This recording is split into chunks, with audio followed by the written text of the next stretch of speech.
Two new technologies which have come into the field of intervention cardiology in Indian scenario are, one is Opian balloon and second one is Impella. So Opian balloon is truly a high pressure balloon which can be inflated up till 45 to 50 atmospheres. It has a double layered balloon. Its clinical use in my clinical practice is mainly for heavily calcified lesions when I use it along with the rotablator, or in a heavily fibrotic lesion, or patients presenting with in-stent restenosis or an undilatable lesion. Sometimes it's always a challenge to really how much high pressure can we go on a post-dilatation balloon. Here, by going up to 35 to 40 atmospheres or even sometimes 45 atmospheres, we are able to crack up the lesion nicely, prepare the bed, and then the stent is implanted. We know from all clinical guidelines, if the stent is implanted after doing a good pre-dilatation or after doing a good post-dilatation, achieving a defined minimal luminal area, the chance of restenosis or stent thrombosis are less. So I personally find use of clinic Opian balloon in three scenarios. Number one is an ISR. One of the mechanisms why an ISR has happened is that if a stent was left underdilated, and that was because somebody was scared of heavily calcified plaque, that the stent there might be a perforation. So use of Opian balloon helps in treating these ISR lesion, and then the second stent can be implanted. The second use is in combination with use of rotational atherectomy in a heavily calcified lesion. So what happens is sometimes the burr size is not big enough to really create a difference while doing an atherectomy. Once the atherectomy is done, and then use of a 1:1 size or a quarter size smaller Opian balloon and going up to 35 to 40 atmospheres really prepares the bed nicely and opens up the lesion, and then the stent can be implanted very well. So what are the chances of vessel perforation in such scenarios? So if I'm using an Opian balloon for pre-dilatation, I would choose a quarter size smaller balloon than the reference vessel diameter. And even if the balloon perforates or the balloon ruptures, the chances of vessel perforation are very less. And the reason why is that, remember, this balloon has two layers of material around it.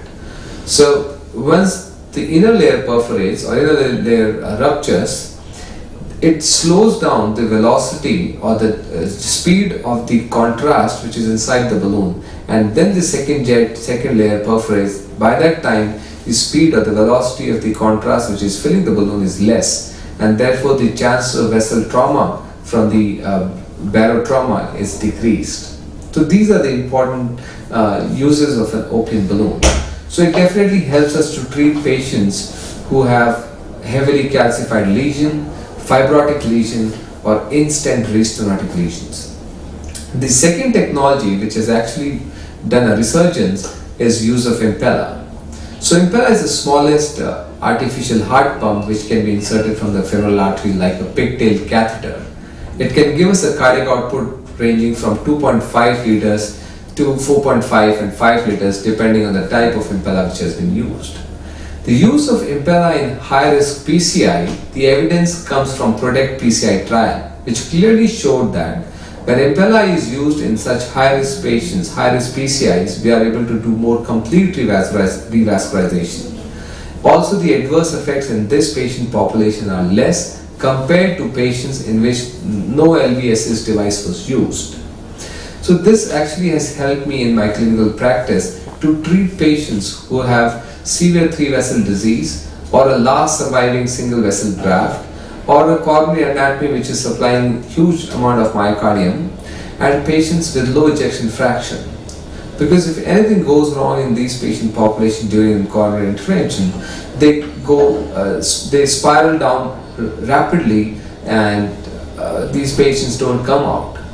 So Impella, if it is inserted prior to doing a PCI in these patients, establishes a cardiac output of 2.5 liters, decreases the LV EDP, and in fact increases the coronary perfusion pressure. It gives us more comfort zone to do a complete revascularization while the patient is on Impella. Once the revascularization is over, the Impella can be removed on table, or patient can be shifted to the ICU and then to be removed after a couple of hours depending on the outcome of revascularization. The second use is use of an Impella in patients with cardiogenic shock.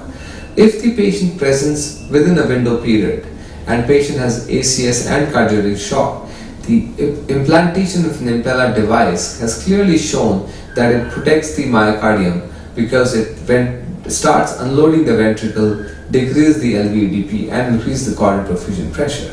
And later on, or by that time, the primary PCI or revascularization can be planned and more of myocardium can be saved.